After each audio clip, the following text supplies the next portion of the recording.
Programa 6 mais 1 na Rádio da Universidade.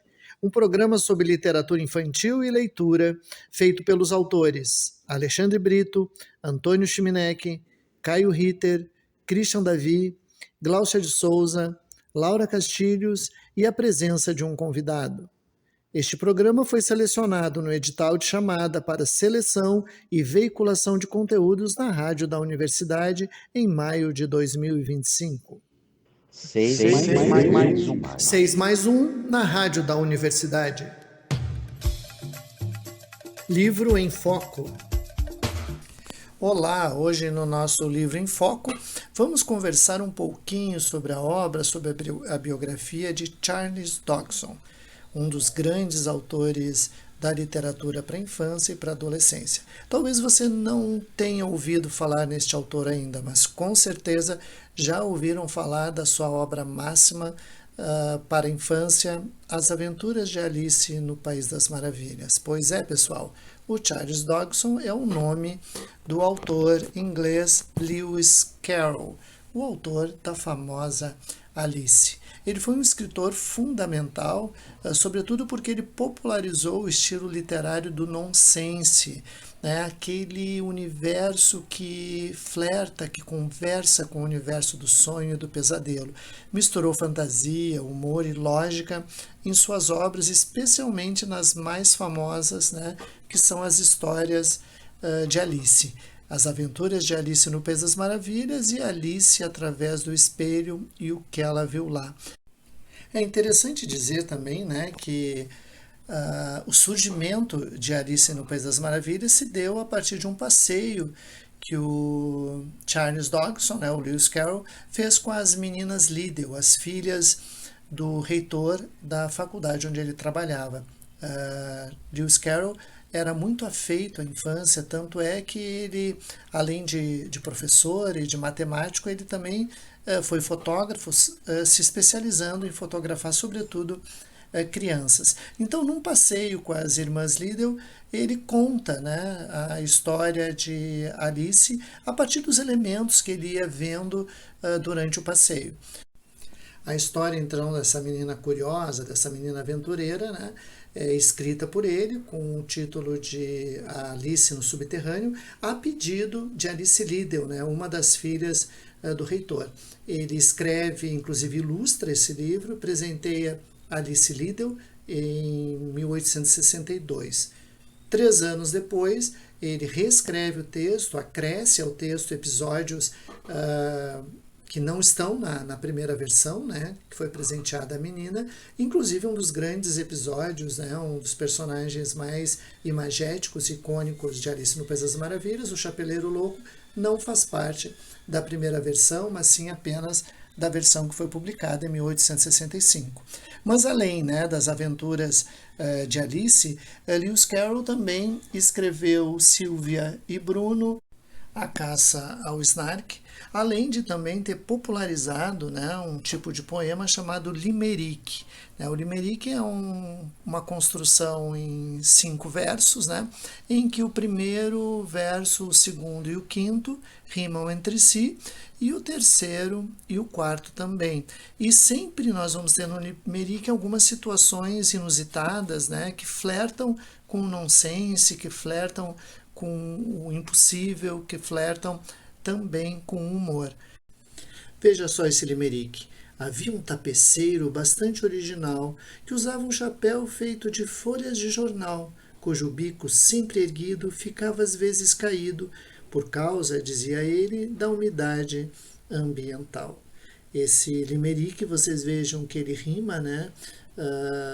Os primeiros versos com o último e também o terceiro com o quarto. Além disso, o Lewis Carroll também produz poemas em que ele traz, né, muito essa situação do nonsense, né, como a gente pode ver no poema Irmão e Irmã. Minha irmã vai se deitar e a cabeça repousar, disse-lhe o irmão prudente. Quer que eu arranque o seu couro? Quer que eu arranhe o seu rosto? Perguntou ela insolente. Viro você numa sopa, como quem mata uma mosca, com um só tapa, facilmente. Erguendo o olhar, indignado, a irmã deu-lhe um recado ameaçador. Experimente. Ele foi à cozinheira, me empreste uma frigideira, por favor, é coisa urgente. Por que eu iria emprestá-la? A razão está na cara, fritar um bife somente. E que carne usará? Hã? A da minha própria irmã. Me empresta? Não sou demente. Moral, nunca frite sua irmã. Esse é o humor do nonsense, né, do Lewis Carroll, aqui nesse poema traduzido por José Paulo Paes. Então, se vocês curtem a literatura de nonsense, né, se nunca leram Alice, procurem nas melhores livrarias e nas melhores bibliotecas, que ela vai estar lá esperando por você. 6 mais 1 na rádio da universidade.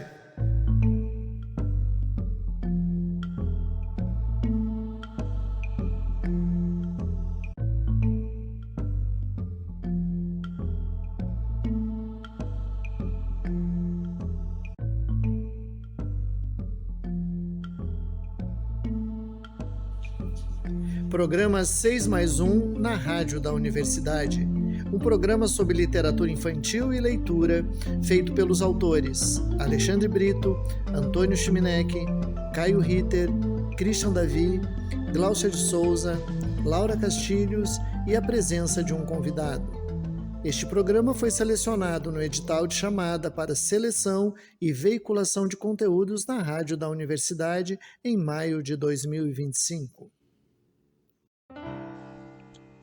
Se você quiser conhecer um pouco mais de nosso trabalho ou entrar em contato conosco, acesse nosso perfil no Instagram, 6.mais1. No meu tempo era assim. O tempo da infância sempre traz memórias bacanas, legais de resgatar. Hoje, no quadro No Meu Tempo, ouviremos a crônica Cine Marrocos, do escritor Christian Davi. Naquele tempo em que o cinema era uma aventura bacana.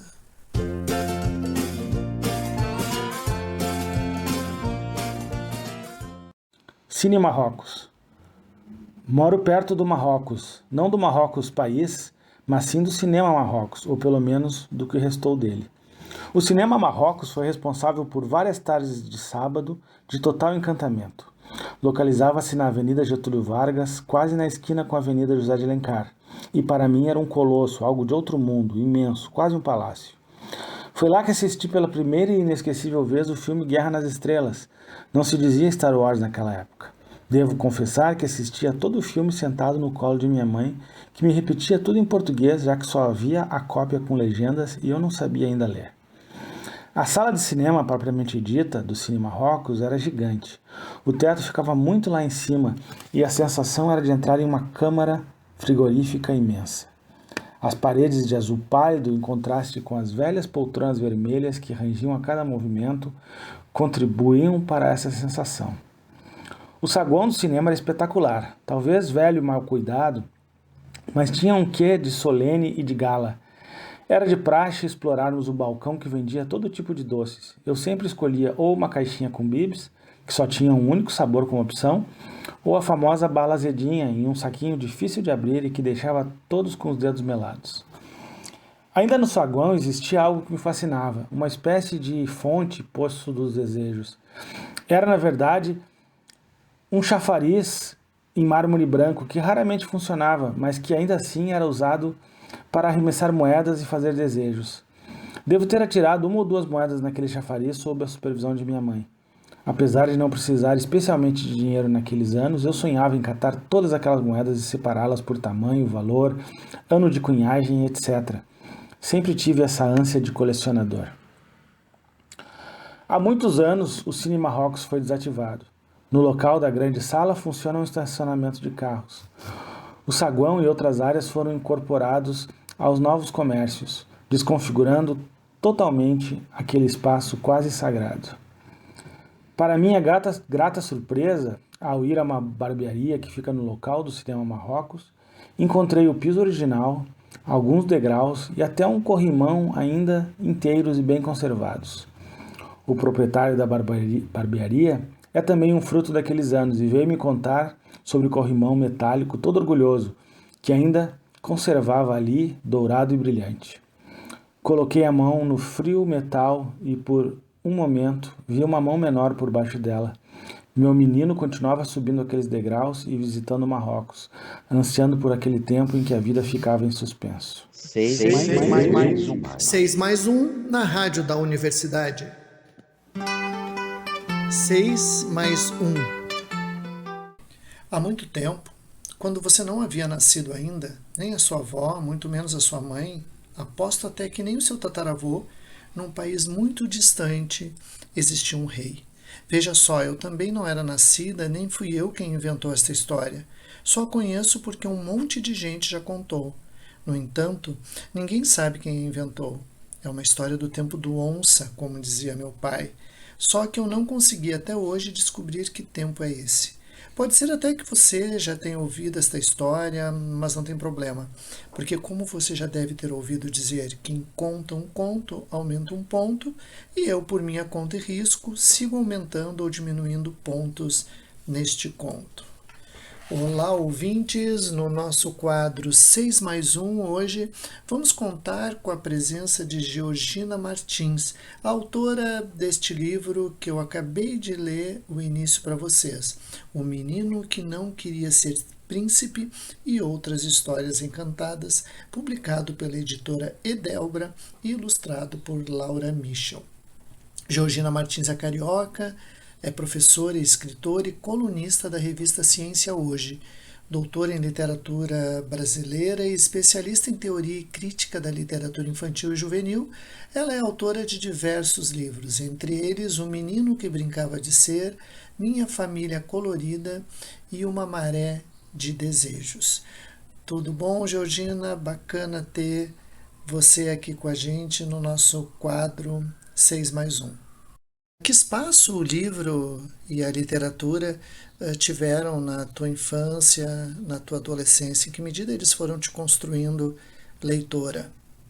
Olá, Caio. Eu quero agradecer muito a oportunidade de estar participando desse programa e começar falando sobre a importância dos livros na minha infância e adolescência.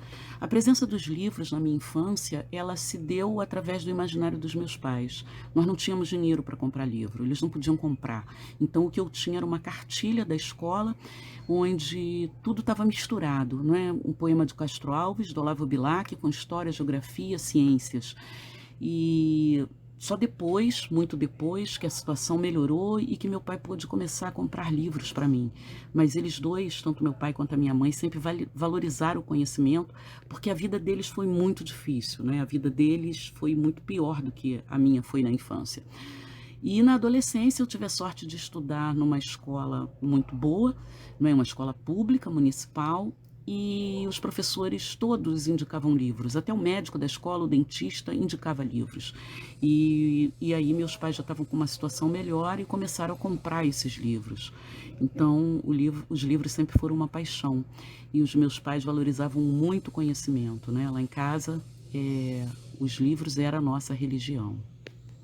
Mas que bonita essa história, né? Que mesmo com as diversidades econômicas, enfim, ah, a tua família esteve sempre atenta ao livro, à leitura. E que coisa boa, né? Estudar numa escola em que o livro e a leitura é indicação, né, para tudo e por todos, né? E isso com certeza te influenciou, né, na tua opção por trabalhar com as palavras, por ser escritora. Eu, ao acompanhar a tua carreira, percebo que tu é uma escritora que se preocupa em trazer para a literatura temas que normalmente são polêmicos, né? Como questões de gênero, de sexualidade, morte, enfim. Na tua opinião, existe tema tabu? Escrever admite censura? Bem, eu como escritora de crianças e agora também escrevendo para adultos, eu sempre me preocupei com os temas que as pessoas chamam de polêmicos, mas que para mim são os temas que têm a ver com a nossa constituição psíquica, né? São temas que a gente precisa falar. E eu acho que para criança, para adulto, para qualquer um, a gente pode falar de tudo. Depende de como a gente fala, não é? A gente precisa saber quando escreve para quem a gente está escrevendo. Então, falar sobre morte, sobre sexualidade, sobre traição, não é? Sobre que os temas que se consideram mesmo tabus não é um problema para mim, pelo contrário, eu acho que a gente tem que falar disso, né?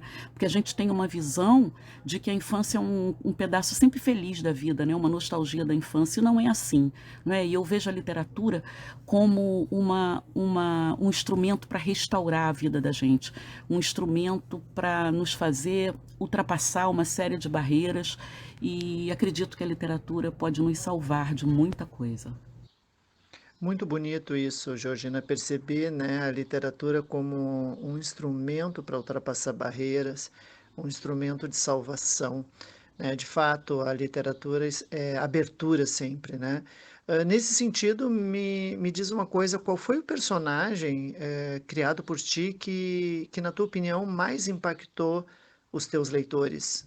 Olha, eu acho que o personagem que mais impactou os meus leitores foi o menino que brincava de ser, que é um menino que queria virar menina.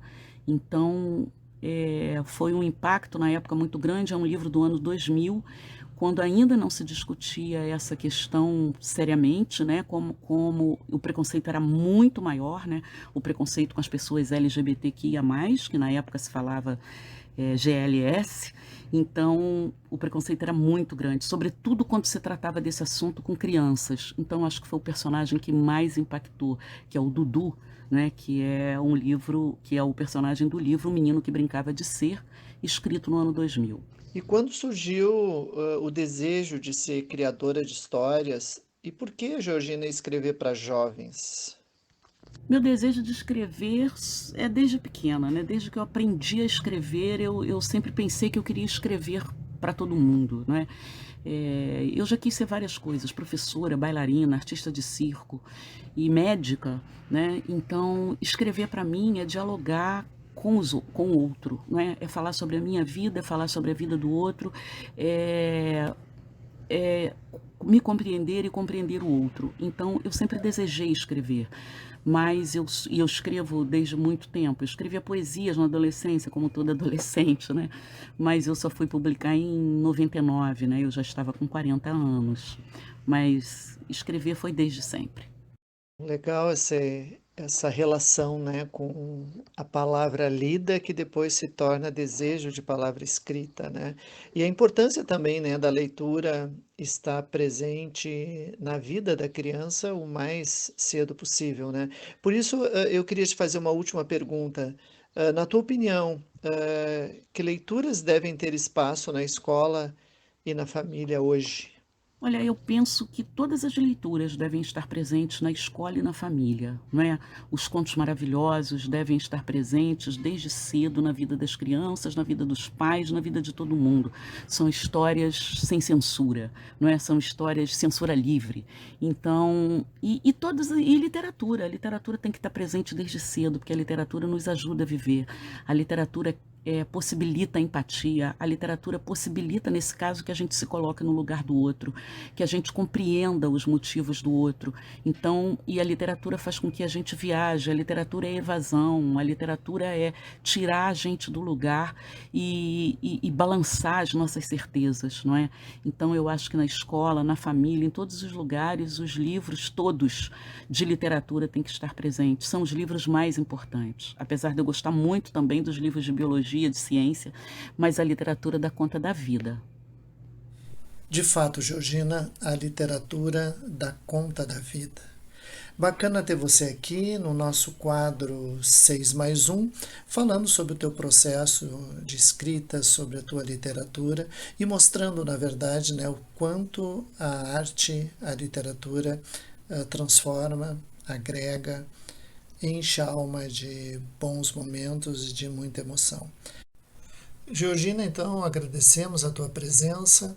Com certeza tu trouxe reflexões interessantes, importantes, necessárias, né, sobre a literatura para a infância e para a adolescência. Um forte abraço.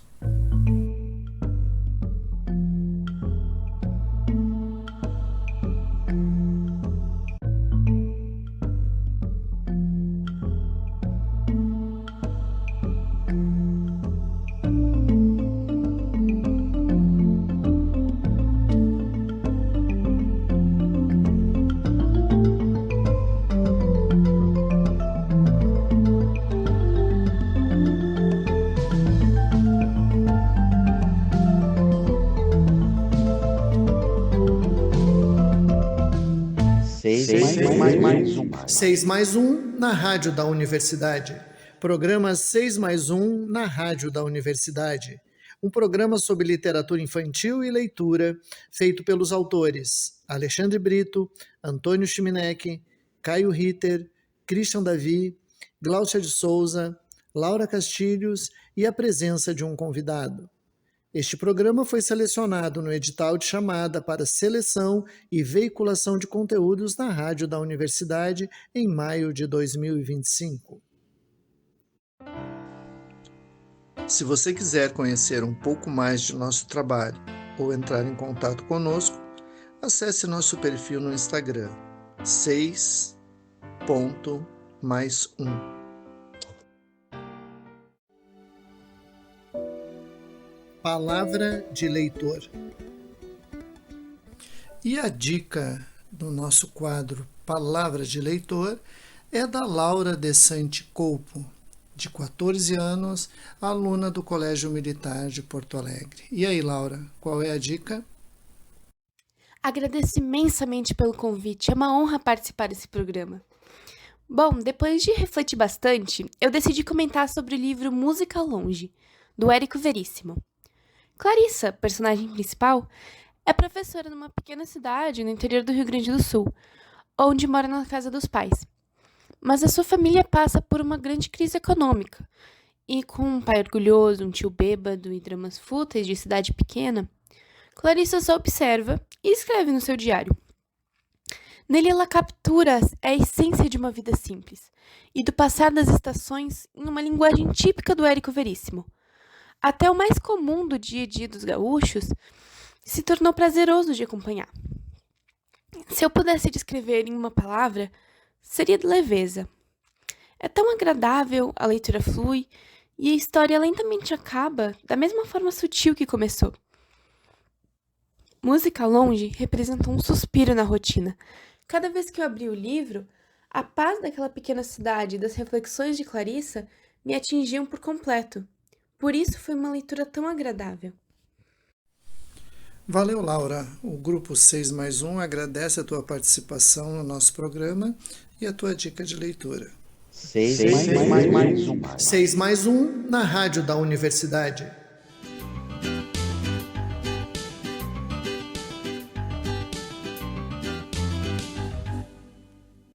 No nosso Ouvindo Versos e Histórias de hoje, vamos conhecer um pouco da poesia de Edward Lear, um dos precursores dessa forma poética chamada limerick, também explorada pelo autor Lewis Carroll, autor de Alice no País das Maravilhas.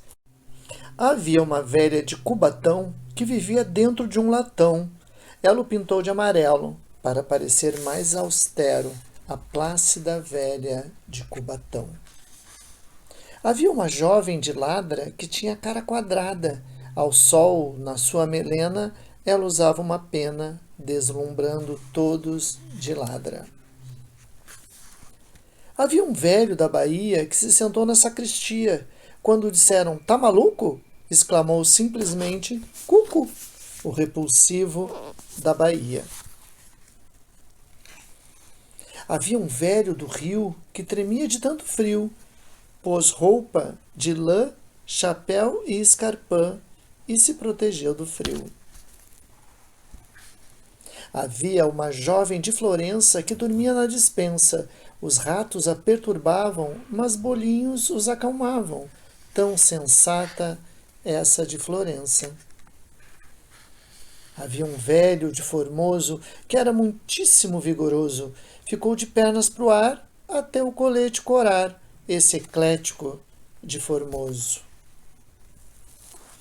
Havia um velho de São José tão cego que não via seu pé. Quando disseram, "É seu sapato", ele respondeu, "É de fato?", o indeciso de São José. Esses limeriques do Edward Lear você encontra no livro Conversando com Varejeiras Azuis, tradução de Dirce de Amarante, editora Iluminuras.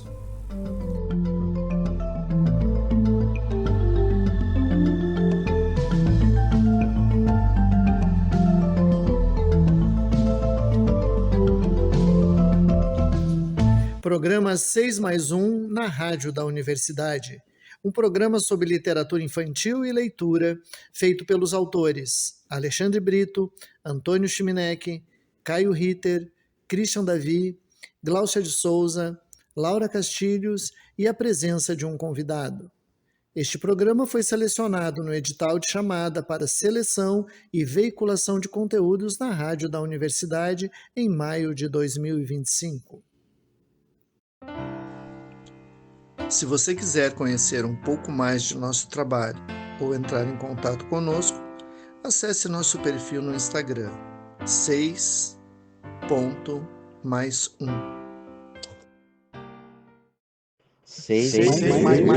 6+1 na Rádio da Universidade.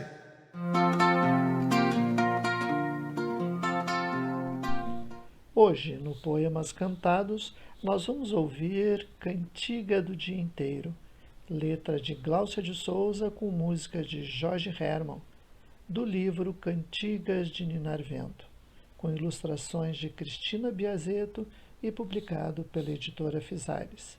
A interpretação da Cantiga do Dia Inteiro é de Marilyn Groy.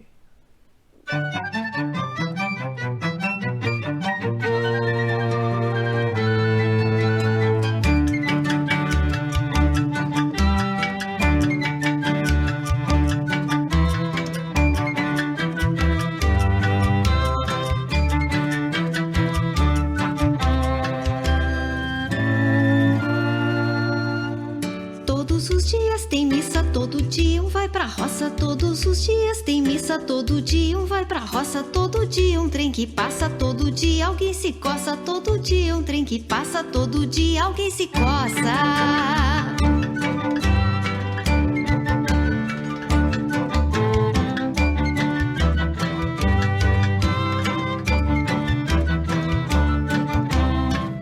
Toda tarde dá preguiça, toda tarde alguém que possa, toda tarde dá preguiça, toda tarde alguém que possa, toda tarde pum passa, toda tarde tem paçoca, toda tarde pum passa, toda tarde tem paçoca.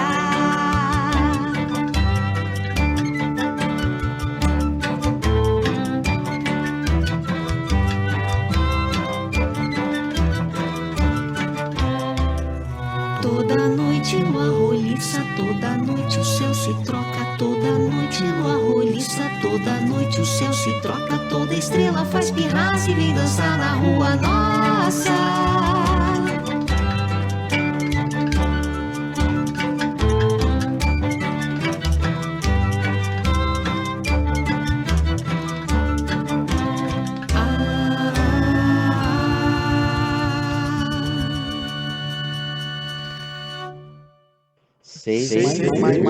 Seis mais um na Rádio da Universidade.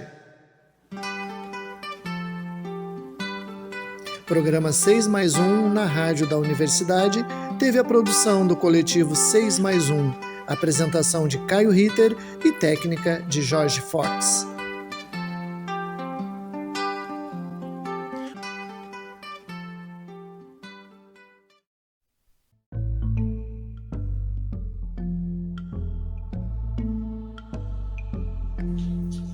Programa 6+1 na Rádio da Universidade.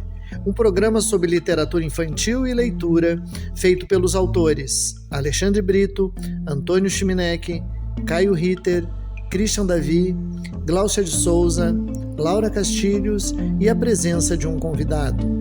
Este programa foi selecionado no edital de chamada para seleção e veiculação de conteúdos na Rádio da Universidade em maio de 2025.